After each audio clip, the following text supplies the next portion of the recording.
Every year in the NFL, it's a new team. As far as goals go, we have one. Putting a fucking ring on our finger. Welcome to the Buccaneers Observer Podcast. This is Ralph Phillips. I'm Molly Bay. Today is June 3rd, 2019. 97 days to kick off. How many days till we match up against Gerald McCoy? Not enough. Too many? Let me see. We play them week 2 on Thursday Night Football. 101 days till we play the Panthers at the Panthers. We only play on, 4 days after opening day, Thursday night game. Oh, man, it's going to be fun. Exciting stuff. News today, unless you've been hiding under a rock. Gerald McCoy has signed with the Carolina Panthers, the Kittens. You are way too happy about this. Oh, man, I am thrilled to death. This offseason has been crazy. I can't remember in all my years of watching Buccaneers football such an exciting offseason. Just stuff happening left and right, and just some of it's great, some of it's sad. So yeah, it's just nuts. Everything from Bruce Arians to Bruce to BA. I'll just shorten it to, okay. to BA getting hired, bringing all his staff in, and Todd Bowles, and then Quan Alexander leaving, and then JPP getting hurt, and then us getting Sue and cutting McCoy and all the McCoy drama, and now this. Man, days of our lives. It really is. I don't want to hear at all that men don't like drama. Oh, we love the drama. Y'all love the drama. We just don't like drama where everybody stands around and talks. That's the difference. Watch a woman's movie and watch a man's movie. We like the drama where it's action. What are you talking about? Have you ever watched the NFL Network? What is Twitter? People talking. Well, they're actually doing something. They're typing. And they're typing. Exercising their fingers. If you watch the NFL Network, they're always standing around and walking and throwing stuff, but they're talking while they do it. That's what I'm saying. I mean, it's action. Okay, that is such a low bar for action. Watch a woman's movie. They sit around a table and eat and talk. And they eat, but that's something. The whole movie. They're doing something. Yeah, I guess. That and breathing. That's the bar for the women's. Okay. Anyhow. Eating doesn't count, but typing does. Where'd you get typing? Typing is not a man's thing. You just said on Twitter. I said on Twitter, and you said you actually have to use your fingers. You're typing. I was being facetious. Yeah, okay. I don't see Twitter as a man's drama arena. Have you been on Twitter? Yeah, drama in it all the time. I ain't playing. Full breakdown. Gerald McCoy signs with the Carolina Panthers, or as we like to call them, the Kittens. I've got another word I like to call them, but I don't think it's appropriate. No, it's not. This is a family show. There might be children in the room. He got a 1-year deal with a $4 million guarantee. That's the signing bonus. Other than that, he ain't guaranteed nothing. It's a $3 million base salary, $500,000 camp roster bonus, $500,000 in 45-man per game bonus. What does that mean? We don't know. Here's what I'm thinking, though. It's going to be broken up into that 500,000 is going to be broken up into 16 paychecks. Gotcha. And he's got to be on the 45-man roster, not the 53-man roster. He can't be a backup. Like the inactives? He can't be like third string. Gotcha. Okay. Anyhow, then he's got incentives. If he gets 6.5 sacks, he gets $500,000. If he gets 8 sacks, gets him $1.5 million. He gets $250,000 for a Pro Bowl appearance, which that is just totally dumb to me. Why would a team care if your guy gets voted most popular? Because it makes the team look Does good. it? No. I don't know. But they talk about you. People put too much into a vacation. Because that's what it is. It's not like they're going to play in football. He probably insisted. Yeah, I bet that was he did. part of the contract. Yeah, good point. And then he gets $250,000 for playoffs. Ain't happening. You didn't just say that with confidence. You added sound effects. Oh. All right, so that's total up to $10.25 million, but his guarantee is $4 million, and if he makes it through the season, staying on the 55-man roster without making any of his incentives, he gets $8.5 million, something like that. I don't know. Somebody do the math. Not that it matters, and not that it's a competition, but we are winning. Sue got more money.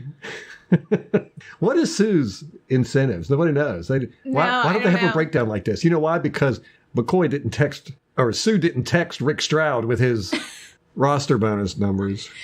No, this was numbers. Ian Rappaport, wasn't it? No, I'm With just... that, or Adam Schefter. I'm delirious He with... did text Rick Stroud, see you in week 2. Supposedly. That's what Rick Stroud said. He tweeted that out. He said, McCoy texted me, see you in week 2. And then he goes, you may not hear McCoy say it, but the chance to play Tampa Bay twice, to say nothing of the Bucs giving away his number 3 to Ndamukong Suh, may have tipped the scales in the Panthers' favor. Oh, I think it absolutely did. I don't think it's any coincidence that the Bucs tweeted that picture of Sue in number 93, and then like an hour later, McCoy's like, "Oh, I'm gonna sign with the Panthers." Did you see the Sue picture in the gloves? The gloves he's wearing. Oh, There's a little Rams. That's funny. That was funny. That was a big oops by the Bucs marketing department. They should have photoshopped that out. At least. Yeah. They should have gave him a pair of Buccaneer gloves. Right, but maybe those are his gloves that he likes. With the Ram symbol on them. You know, like maybe you break them in and it's just not the same when you get a new Yeah. pair of gloves. So Rick Stroud tweets this out and he said, McCoy texted me this, but you may not hear it from McCoy. Oh, McCoy's going to let it be known. Well, he already did. He texted Rick Stroud. Like he didn't know Rick Stroud was going to tweet it out. McCoy plays these guys like chumps. What'd you call them? Useful idiots? Yes. Yeah. Maybe I shouldn't be name calling. Why not? Am I any better than Thomas Bassinger if I'm calling them idiots? You're better looking. Well, that's something, I guess. And we'll get to the media here in a moment, of course. But I want to go through this signing. What do you think about it, Molly? I think, okay, first of all, I'm going to get this out there. I was wrong. I actually had to go back and listen to the podcast where we talked about where we thought McCoy would sign and why. And I said he'd sign with Cleveland for the money. So I'm just throwing it out there. Clearly, that's not what happened. Clearly, revenge, petty revenge was more of an incentive than millions of dollars. Everybody mark this spot down on the podcast and just play it on loop that Molly said she was wrong. Now, here's the thing. We're going to get into this later, too, with the media, but Cleveland could have way outbidded both Baltimore and the Panthers. Well, supposedly, one of the teams, Ian Rappaport says probably the Ravens, actually bid double what the Panthers did. Oh, okay. Well, then that just blows away what I was getting ready to say. Oh, okay. All right, well, I'm glad I got that out of the way. I'm glad you did, too. So it really wasn't the money? Apparently not. And it really wasn't going to a championship team for sure. Let's talk about this part of Yes, it. let's talk about that. So we covered this earlier in the off season. I did a Know Your Enemy segment. I actually did a couple of them. And we discussed all the changes the different teams in our division went through. So let me just recap that very quickly. And I've just highlighted the sections that are relevant to McCoy as far as the coaching staff goes. So in 2018 in December, head coach Ron Rivera fired the defensive line coach and the secondary coach. Because they sucked. Because they were so bad. He took play calling responsibilities from the defensive coordinator, Eric Washington. He is going to retain those play calling duties in 2019, Ron Rivera is. Eric Washington is a second-year defensive coordinator. Like, he's never been a defensive coordinator before, but he kept his job. He is going to be responsible for the front seven, not the secondary. So he's not having anything to do with the secondary. Wait, a defensive coordinator that's only the front seven coach? Basically. That's unusual. Yeah. And Sam Mills was an assistant defensive line coach. So after the other defensive line coach was fired in 2018, he was promoted to defensive line coach. So he's been an assistant and with the team since 2015. He was also named as the game management coordinator. Oh my gosh, so that means Gerald McCoy is going to have 15 defensive line coaches just this year? Well, Rick Stroud better get on that. I know. Well, you have Sam Mills, the defensive line coach. There's probably assistants thrown in there. Eric Washington is only coaching the front seven, the defensive coordinator, and then Ron Rivera is going to deal with play calling. So, I mean, there's at least 3 or 4 cooks in the kitchen right there. Well, that'll be a good excuse for McCoy when he doesn't do crap. That's right. Oh, and there was rumors that they were going to convert to a 3-4. What is actually probably happening is that they're throwing in more 3-4 looks. So they'll still be a 4-3, but just kind of shake up the playbook a little bit. Just as a recap, they finished the 2018 season 7-9. They started the season 6-2. Cam hurt his shoulder, and they finished the season 1-7. So they didn't do so well last season. They were third in the division above us. Yeah, they crashed and burned. Barely, yes. Now, I thought the Falcons were third in the division. no. Okay. Newton is going through his shoulder surgery. He's had his second shoulder surgery. Yeah, he's still not throwing in camp or anything. He probably won't throw until right before preseason, I would imagine. Preseason games. And that's what they blamed that lose streak on. He was pretty horrible. He was bad. But he's never really had an arm to begin with. He's always been a runner. Yeah, well, I mean, he could throw the ball deep, but He's it not just doesn't accurate. right. It doesn't hit the mark. And his receivers aren't good enough for that. No. The offensive line is probably worse than ours. At least we have consistency. Mm-hmm. They have no idea what's happening with their offensive line. Right, they lost their left tackle. Left tackle Matt Khalil was released because he just underperformed and had injury problems. So they only had him for 2 years. And we don't know, or they don't know who's going to be left tackle right now. No, they drafted a left tackle or a tackle in the 2nd round and the 6th round, but it's still completely up in the air what they're going to do. Their center, Ryan Khalil, longtime center. Cut. No, he retired. Retired. And so they signed center Matt Paradis from Minnesota, I think. He was like their big free agent acquisition this season. But they still have no clue what they're doing with the offensive line. Now, we talked about this in a prior podcast. I forget who it was. I think our offensive line coach, when they had those press conferences, all the assistants, our offensive line coach, Joe Gilbert, talked about offensive linemen coming out of college, that there's a steep learning curve and it takes them a long time to get acclimated to the position. Well, Carolina has drafted 2. Right. And yeah, they got 2 big holes to fill there. yes. And they picked up one in free agency who has 1 year of experience. Looks like he came from the Bears. I'm sorry. He was on the Bears practice squad for 2017. Then he played with the Birmingham Iron of the AAF. Yeah. That was Low Locust. But so he's a guard. Brandon Green. So they've picked him up. They've kind of been doing the offensive line carousel. They're just a mess. Yes, their whole team is a mess. They're a mess. And when you rely on the run, as we found last year, you need a good offensive line. What are they going to do? Get destroyed. Get destroyed, I'm telling you. Everything's going to be going to, it's going to be another screen passes to McCaffrey.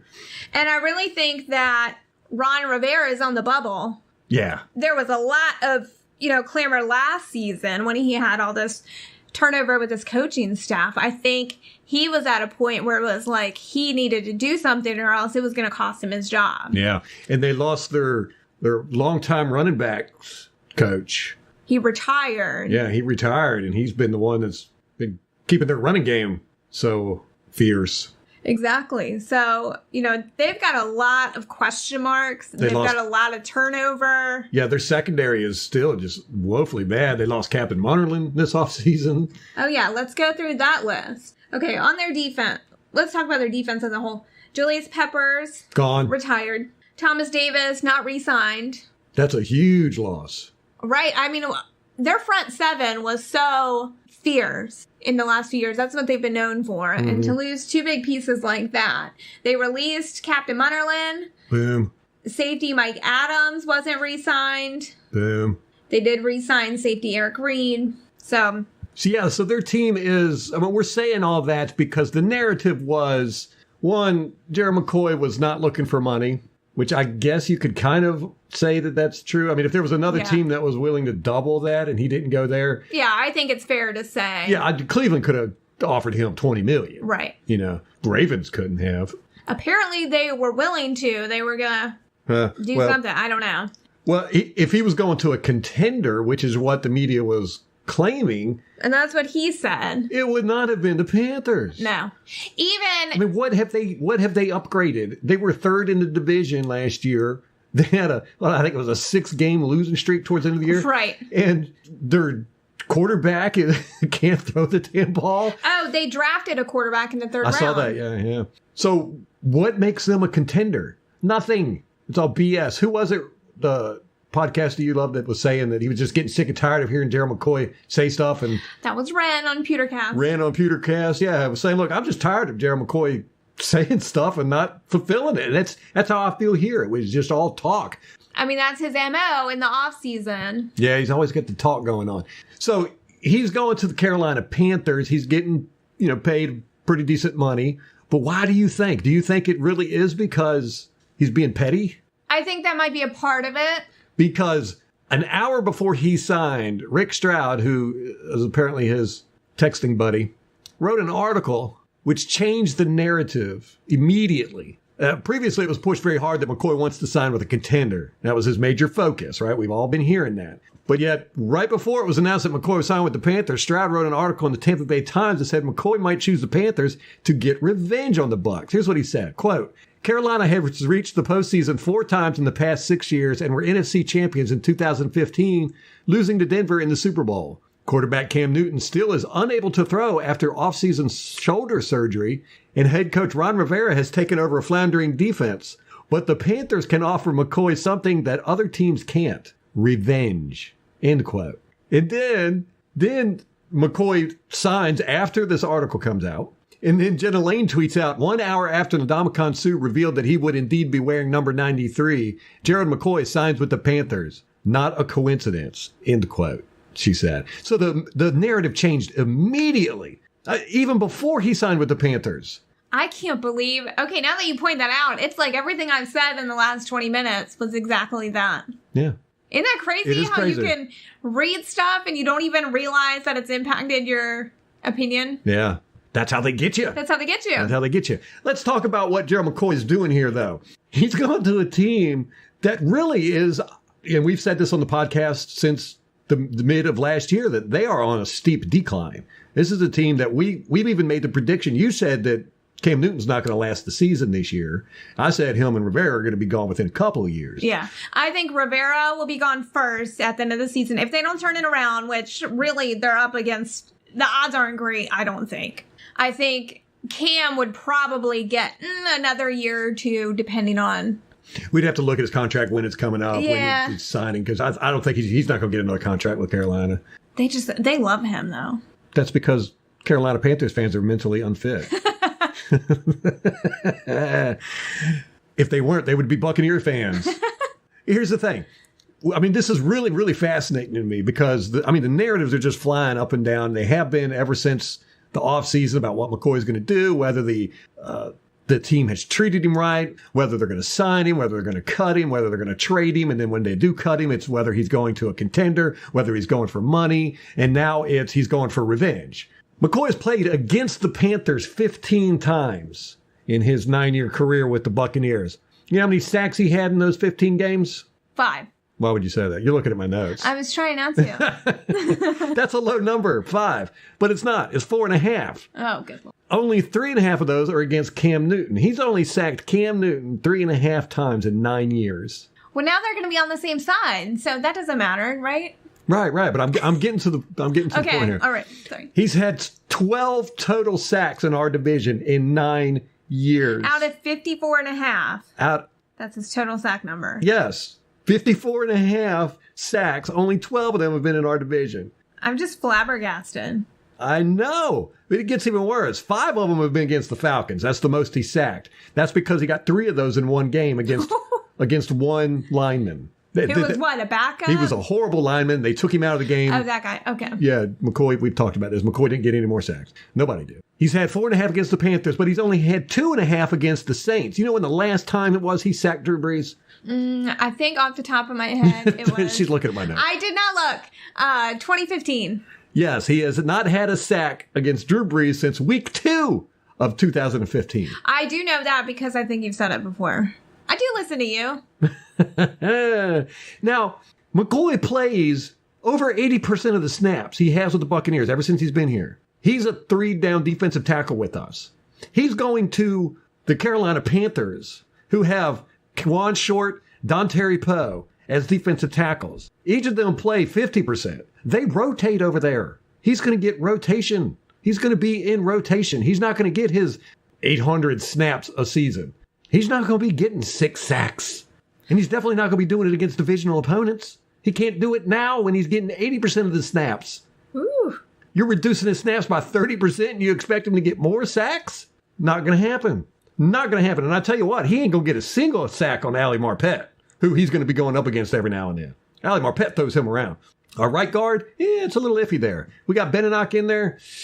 We'll see. Beninock's not the quickest person on his feet. He gets beat by the spin moves. Not that McCoy has a good spin move or anything, but McCoy is quick on his feet. But I think that's why I think Warford's going to be in there. Or a guard as yet to be named. Ryan Jensen, he's going to be able to handle McCoy. Everybody's talking about McCoy's going to be sacking Jameis Winston. It's hard to sack Jameis Winston. That's true. The best way to sack Jameis Winston is to go through Donovan Smith. McCoy ain't going to be going through Donovan Smith. No, but McCoy likes to do the stunts, though. McCoy likes to run around and run into the defensive end. Right. So Bruce Irving is going to get Right, less sacks this year. Yes, so Kawan Short and Dontari Poe are their starting defensive tackles. These guys played 50% of the snaps apiece. Everybody on the defensive line plays about 50% of the snaps. Mario Addison was he's a defensive end. He was the only player on the defensive line that got over 60% of the snaps last year. He got 67%, actually.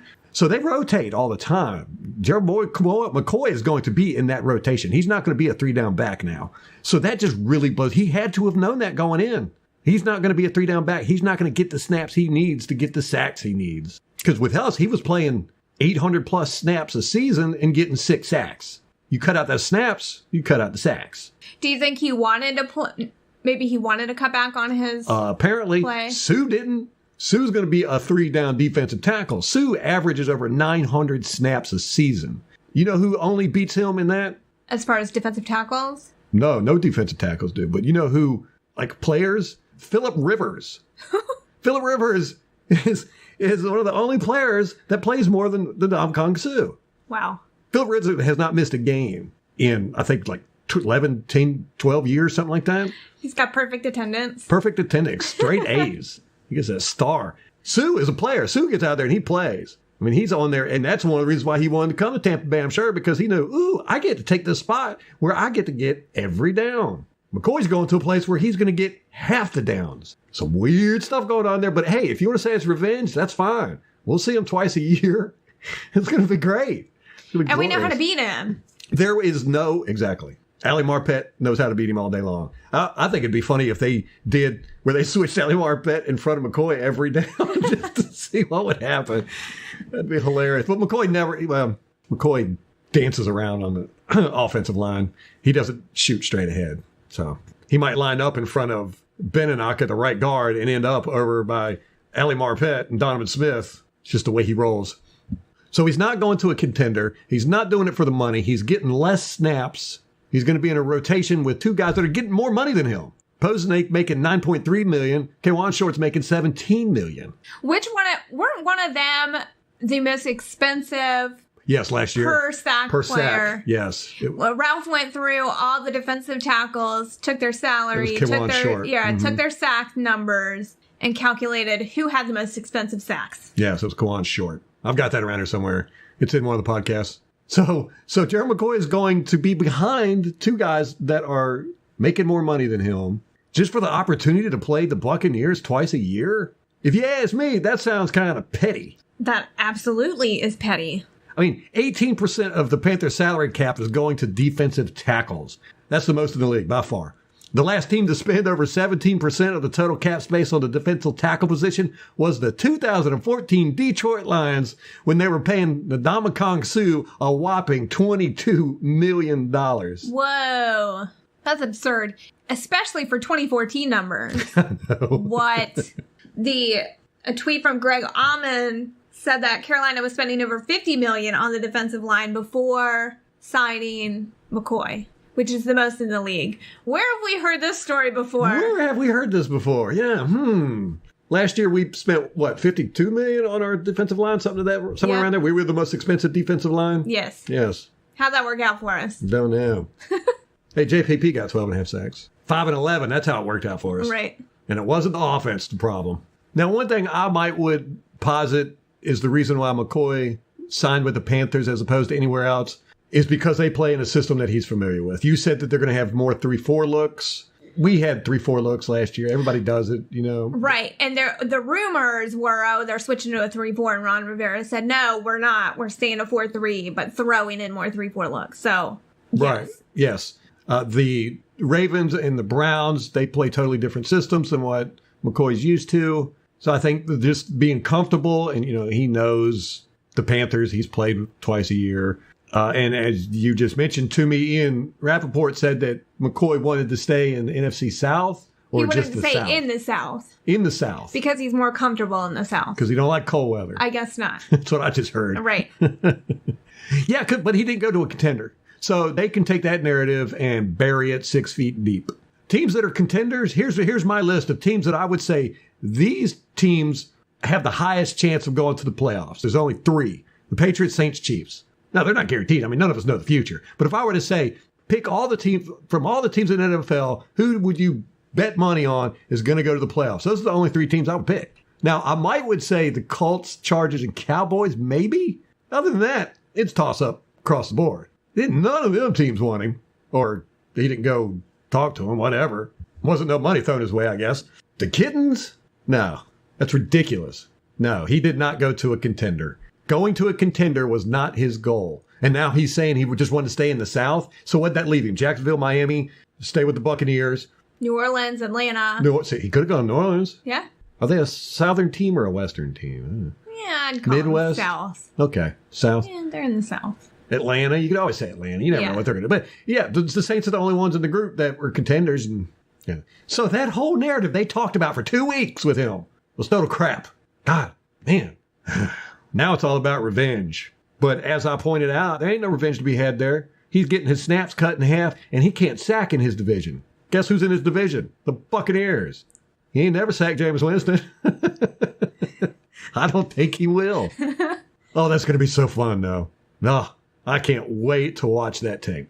Because I don't think offensive linemen really like Gerald McCoy.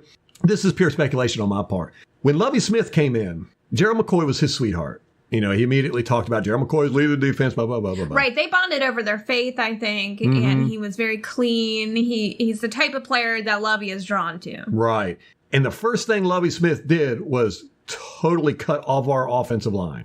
Now, Donald Penn was on that offensive line. Donald Penn he's more of a urban hip-hop guy. I don't think him and McCoy got along very well. And plus, you know, it's offensive line, defensive line, all that rivalry stuff there. And I never heard any offensive lineman talk nice about McCoy, especially after they left. And Jeremy Zuta was part of that line that got cut. Jeremy Zuta went on to be the starting center for the Baltimore Ravens. Well, we played the Baltimore Ravens that year, and Jeremy Zuta beat the crap out of Gerald McCoy. Not the whole offensive line did, but there's tape of Jeremy Zuta hitting McCoy so hard, he takes him off his feet. McCoy flies back like 5-10 yards at least. Yeah. I don't think offensive linemen have a real love for Gerald McCoy. So we're going to see when he comes and plays how Ryan Jensen actually feels about Gerald McCoy. And I'm telling you, this offensive line is going to be a lot tougher than it was last year for a number of reasons. One, BA is going to make them a lot tougher than they were last year. Two, we've got a new offensive line coach. We don't have that IHOP war hop. They're teaching these guys how to run around. They're going to be a lot tougher this year. BA has said he wants the offensive line to be a tough unit. And three, and this is the biggest one, they're going to be a lot tougher because they're going to be going up against the Ndamukong Suh during practice. No more of this fancy dancing footwork around, let's just have fun Gerald McCoy stuff. You're going up against pure business. I want to step on your face, the Ndamukong Suh. I guarantee you Evan Smith has been talking about the Ndamukong. He had to play Suh twice a year. He got stepped on quite a few times. And I'm sure he's been telling everybody, hey guys, y'all going to have to watch out for this Suh guy. So our offensive line is not going to be the sieve that everybody thinks it is. Gerald McCoy is only going to play against them half the snaps. And personally, I think they don't like him. If past offensive linemen, the way they treat Gerald McCoy when they play against him is any indication, they're going to be throwing him around, knocking him off his feet, throwing him back 15 yards. That's just my speculation. That's how I see things working out. What kind of impact do you think he'll have on the Panthers front seven, who is known for being one of the tougher divisions one of the tougher units in the league? He's not going to make them harder. Now, I do think that Gerald McCoy is going to toughen up a little bit. I think, getting fired and getting treated this way by the Buccaneers and basically being replaced by somebody who everybody considers, or a lot of people consider, the better player, the tougher player. McCoy's going to feel like he's got something to prove. But here's the thing with McCoy. We don't know if he could do it. McCoy talks a lot. He's always talked a lot. He's always talked a lot. We've always heard this. But he's never shown up. Now, here's his opportunity. And this is so beautiful. This is so beautiful. I love this because it is going to prove. I don't know if I've ever seen this happen in football, but it's going to be proven beyond a shadow of a doubt who was the better pick. You got Sue replacing Gerald McCoy. I don't care what Sue says. Everybody knows he's replacing Gerald McCoy. He's taking his spot. He's taking his snaps. He's taking his number. And Gerald McCoy better hope he got his wife and kids out of town. He'd be taking them too. And McCoy's going to a division rival and is going to be playing against us twice a year. We're going to get to see how he performs up close and personal. I tell you, you couldn't ask for anything better than this. We are going to know definitively by the end of this year who is the better defensive tackle. It's going to be question answered. My prediction is McCoy's going to get hurt. I think he's going to get injured and not play through the season. And this might be his last season. Even playing less snaps? Yeah. I can see that. You see, he's going to a team. He's always been the de facto leader, the most respected by the coaches, the media here at Tampa Bay. He's never had any competition. He's always been the highest paid or the second highest paid on the team. He's the one that gets all the attention, all the recognition.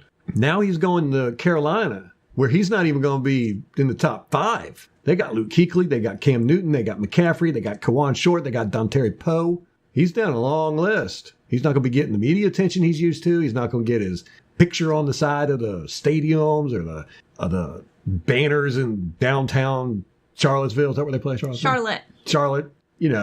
He's stepping down quite a bit here, and I think that it's gonna mess with him physically and mentally.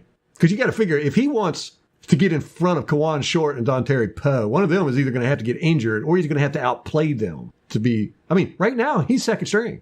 How crazy is that? He's second string. He's behind Kawan Short. Are you sure? Yes. You don't think they're going to put him in front? You can't. No. Why would they? He's untested. They don't know how he's going to play. Maybe after training camp, they might put him in front or whatever. But still, either way, he's only going to get 50% of the snaps. They're going to rotate him in. Everybody's going to be rotated in. That's what Carolina does. And so he's going to have to, if he wants it, he's going to have to work much, much harder than he did here at the Buccaneers, which opens him up to injury. I mean, he gets injured a lot anyhow. Mm-hmm. So, if he pushes himself harder, he's more likely to get hurt. So I think there's a huge possibility McCoy doesn't make it through the season. Interesting point. Yeah, that's just speculation. Totally speculation. Of course, because it's the future. I think his size, he's a lot leaner than he used to be. He used to have a lot more weight on him. Yeah. And he's a lot more toned now. It's because he's a vegan. He's a vegan. Mm-hmm. So I wonder, I wonder how much of an impact that's going to have. Well, we saw how it worked for Copernic. Yeah. Just a tidbit there I think is worth mentioning. Oh, gosh, this is going to be so fascinating. Man, I wish the season started tomorrow. Actually, this has been just almost as fun as a regular season. I'm still watching football. It's old games, but which on the next podcast, I'm going to have my breakdown of Kentrell Bryce. Oh, yep. Okay. Watch tape of him. Got some more media bashing to do as well. Don't want to bring it up in this. We're just trying to keep this strictly about McCoy and the Kittens. Which this is great.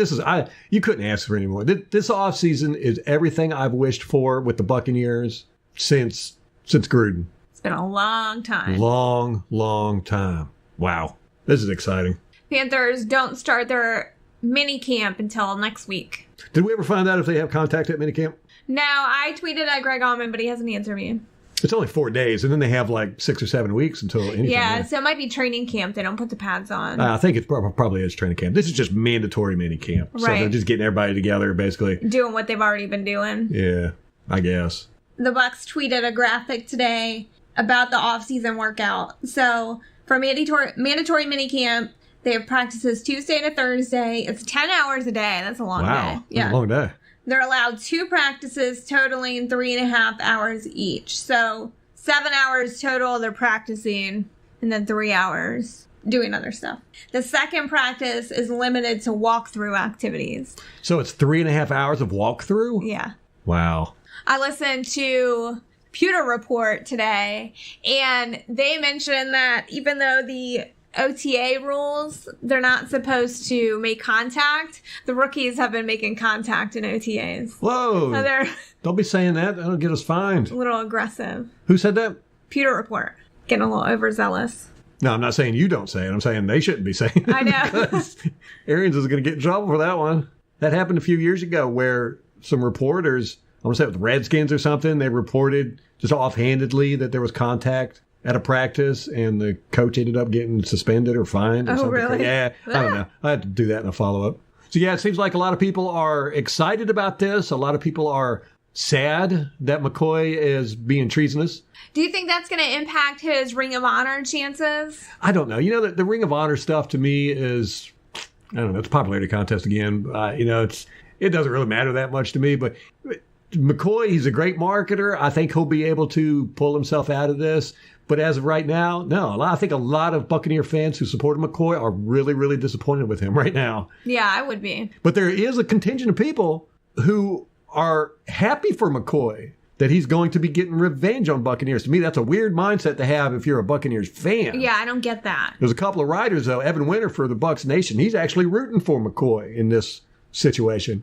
It's just weird to me. I mean, I am of the opinion, once you leave our team, you're dead to me. When you go in our division, you are enemy number one. So, welcome to that category, Gerald McCoy. And here's the thing.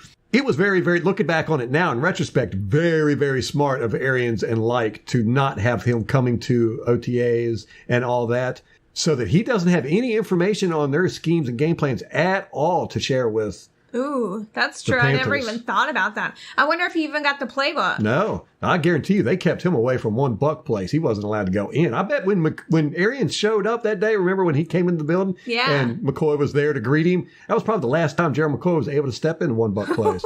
I bet Arians was all nice to him and everything and might have said, well, son, we're going to have to keep you out here until we can decide what to do with you on the roster or decide what you're going to do about the team, whatever. And that was the last time he stepped foot in there probably. Ooh, that was a good idea. Now that you say that. I tell you what, if anything, Bruce Arians is a strategic mother effer. Strategery. So no matter what your feelings are about it, Gerald McCoy, whether you're happy he's gone, whether you're sad he's gone, whether you're happy he's getting revenge going to Carolina or it upsets you, hey, be thrilled to death because this is exciting crap. This is once in a generation football experience here. This does not happen. It's a real live soap opera unfolding before your eyes. That's right. We're going to get to see some fun stuff, and it's starting right away. Week 2. Not even week 2. 4 days after the start of week 1 on Thursday Night Football. You know that's going to be the whole story. The whole story, Thursday Night Football, they're going to be talking about the Domicon Sue and Gerald McCoy. Oh, it's going to be awesome. And Sue comes through on stuff like that. Sue's one of those players. He plays when it matters. Right. He plays great in great games. That was kind of a criticism of him, was that he didn't show up till the playoffs. And I'm like, what? How is that a criticism? Yeah. He played great in the playoffs and the Super Bowl. Right. So Gerald McCoy's never even sniffed that mess. Every time he's had an opportunity to show up in a Thursday night game, Monday night game, he just disappears. The Baltimore game is a perfect example, going up against Jeremy Zuda. He lost that one, There's some other ones. I wouldn't say Ted Larson, too. I can't remember. Davin Joseph. That's right. Davin Joseph beat the mess out of him. With the Cardinals, right? Didn't he go to the Cardinals? Oh, no. I don't think it was the Cardinals. It might have been the Cardinals. I've got clips of Davin Joseph just whooping him up and down the field. Yeah, it was the St. Louis Rams, 2014. Yeah, Davin Joseph mauled Gerald McCoy in that game. So, when Gerald McCoy has the opportunity to step up in big games or games that have meaning, it just seems like it never happens. And Domicon Sue, on the other hand, seems to be the exact opposite. When it's a big game, he steps up or he steps on you. I think it was Thanksgiving game when he stepped on Aaron Rodgers. Or maybe it was the one where he stepped on Evan Smith. Evan Smith, yeah. Yeah, that was Thanksgiving. Yeah. Which I'm going to go through all that, Sue's penalties and stuff next podcast as part of the Bashing the Media segment. We still haven't come up with a name for that. Man, y'all got an idea for a name? Let me know. So no matter what, to repeat, no matter whether you're sad or happy about this whole situation, be excited because you may be proven right or wrong this upcoming year. But just the fact that you have a chance to find out, the odds are astronomical and it's going to happen. This is going to be glorious. no matter what. Hey, even if McCoy comes out and tears us a new one, that'll be, I mean, not awesome for us, but it'll be like, hey, there we go. Well, now we know. It's not going to happen. But, man, that's going to be a media event of epic proportions. Thursday Night Football is just going to blow that up so big. And then we meet them in London. Yeah, the London game. That's right. Oh, my gosh. Which sucks because, we're not going to get to see them at Raymond James Stadium. I know. No homecoming for him. No. Interesting. All right, that's going to wrap it up for us, guys. I want to appreciate everybody that's shared our podcast on their social media. It's really been fantastic response we've gotten from that.